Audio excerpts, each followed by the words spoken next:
अस्सलाम वालेकुम। Core course MLT और OTT। आज का आप लोगों का टॉपिक है हेल्थ प्रमोशन या सेहत की तरक्की। अब हेल्थ प्रमोशन का मतलब है कि लोगों को जो है वो उनकी सेहत के मामले में जो है वो हमने गाइड करना है कि किस तरह से वो जो है वो अपनी सेहत को बेहतर बना सकते हैं और उस पर असरअंदाज होने वाले मुआशी और माशरती के किसी भी इलाके में वो रहते हैं तो उसमें क्या क्या मसाइल उनको आ सकते हैं। हेल्थ प्रमोशन से पता चलता है कि लोगों की सेहत ना सिर्फ जीन की साख के लिहाज से मुतासिर होती है बल्कि कुछ दूसरे इस्बाब भी हैं। अब ये नहीं है कि कुछ मरूसी बीमारियाँ भी होती हैं, लेकिन इसके अलावा भी है कि वो किस जगह पे रहते हैं, उनके इर्द गिर्द का माहौल कैसा है, उनका पेशा या रोज़गार क्या है, उनकी अपनी आदत कैसी हैं, वो ख़ुद सफाई सुथराई का ख्याल रखते हैं या नहीं रखते, माहौलियाती असबाब क्या हैं, जिस जगह पर रहते हैं वो वहाँ पर कोई पोल्यूशन वगैरह तो नहीं है, उसके अलावा सकाफ़ती रस्म व रवाज वगैरह। अब इसके बारे में हेल्थ प्रमोशन के लिए मुख्तलिफ जो साल हैं उनके अंदर मुख्तलिफ चीज़ें जो हैं वो अपलोड की गई हैं। उसमें पहला है अट्टावा मंशूर बराए हेल्थ प्रमोशन 1986। अट्टावा के अंदर जो है वो एक चार्टर तीन बुनियादी असलों पर जो है वो किया गया था कि सेहत सबसे पहले ज़्यादा ज़रूरी है कि हमने सेहत को हासिल करना है, तमाम लोगों को इस काबिल बनाए कि अपनी जिस्मानी क़ुव्वतें बरकरार रहें, मुआशरे के मुख्तलिफ नज़रियात को तवाज़ुन में रखा जाए। अब हेल्थ को प्रमोट करने के लिए हमें कोई ना कोई ऐसा बंदा चाहिए जो इसको प्रमोट करे। उसके लिए वकील हो सकता है, इनेबलर जो काबिल बनाने वाला है हमें, मसाहलतकार जो अगर कोई मसला है तो उसको सॉल्व करे। हेल्थ प्रमोशन के लिए वकील कोई भी फ़र्द, मर्द, औरत या कोई तंजीम या ग्रुप हो सकता है जो कि सेहत के लिए मुनासिब मुख्तलिफ हालात में किरदार अदा सकता, मसलन मुआशरती, सकाफ़ती, माहौलियाती, सियासी, मुआशी, बायोलॉजिकल और रवायती हालातों किरदार। एनेबलर क्या है? कोई भी ऐसा शख्स, मर्द, औरत, तंजीम या ग्रुप है जिसका मकसद है कि वो गैर मुसावियाना फ़र्क को कम करता हो, सेहत के असूल के लिए तमाम अफराद को यकसा मौक़े और वसाइल मुहैया करने की कोशिश करे। अब उस जो इनेबलर है जिसने चीज़ों को इस काबिल बनाना कि वह हों, उसके लिए क्या ज़रूरी है कि हालात मौजू हों, मालूमात तक रसाई हो, ज़िंदगी की महारतों और मौक़ों के लिए काम करना ताकि हर फ़र्द सेहतमंद रहकर ज़िंदगी में अपना किरदार अदा कर सके। मसाहलतकार किसी भी मसले का हल निकालने वाला कोई भी ऐसा शख्स या फैक्टर होता है जो सेहत के लिए मुआशरे में मुख्तलिफ पॉलिसियों के हामिल अफराद में राब्ता कायम करता है। अब अगर हर बंदा अपना अलग अलग काम करता रहेगा तो कोई फ़ायदा नहीं होगा, जब वो सब मिल के काम करेंगे तो फिर आगे फ़ायदा होता है।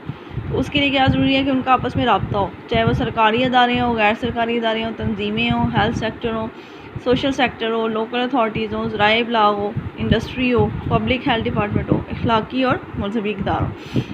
तयन की अमली तरजीहात या हेल्थ प्रमोशन की हिकमत अमली, सेहतमंदाना पब्लिक पॉलिसियों की तश्कील, दोस्ताना माहौल पैदा करना, कम्यूनिटी को फ़ाल और मजबूत बनाना, ज़ाती महारतों को तरक्की देना, सेहत से मुतल्लिक़ खिदमात का असर जायज़ा लेना। हेल्थ प्रमोशन का ताल्लुक़ सेहत की देखभाल के साथ साथ पॉलिसी बनाने वालों के एजेंडे के पर भी है। अब जो पॉलिसी बनाएगी जाहिर सी बात है उसके मुताबिक काम होगा और उसके मुताबिक ही जो है वो सेहत की प्रमोशन होगी। तो ये भी बहुत ज़रूरी है कि जो पॉलिसी बनाई जाए वो सारे मसाइल को मद्देनज़र रख के बनाई जाए। दोस्ताना माहौल पैदा करना, हेल्थ प्रमोशन रिहाइश और काम के हालात को महफूज, तसल्ली बख्श, मुहर्रिक और लुत्फ़अंदोज़ बनाती है।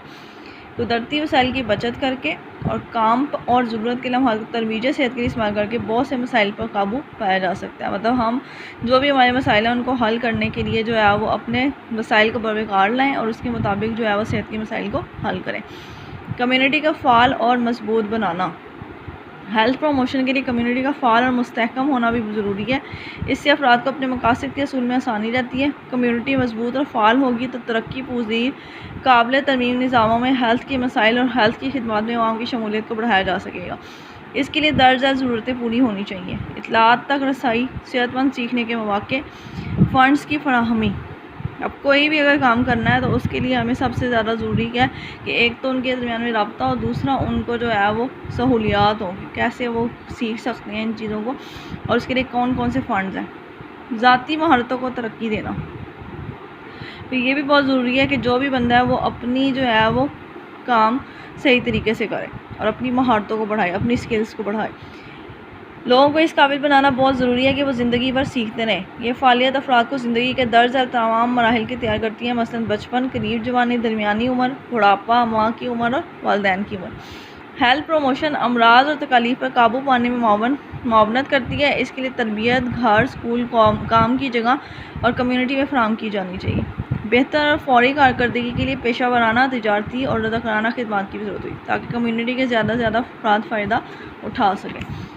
सेहत से मुतल्लिक़ खिदमात का असर न हो जाएगा। अब ये नहीं है कि एक दफ़ा पॉलिसी बना दिया तो वही चलती रहें, हमें जो है वक्त के साथ साथ उनको दोबारा से उनका जायज़ा लेना चाहिए और उनकी हिदायत जो है वो उनको हिदायत देनी चाहिए कि उसको किस तरह से सही करना है।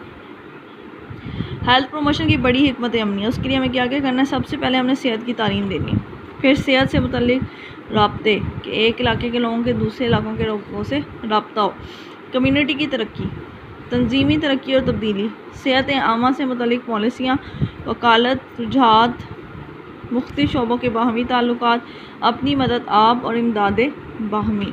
तो ये कुछ फैक्टर्स हैं जो पॉलिसीज़ या हेल्थ प्रमोशन के लिए ज़रूरी है। यहाँ तक हम इसको कर लेते हैं, बाकी नेक्स्ट कल करेंगे।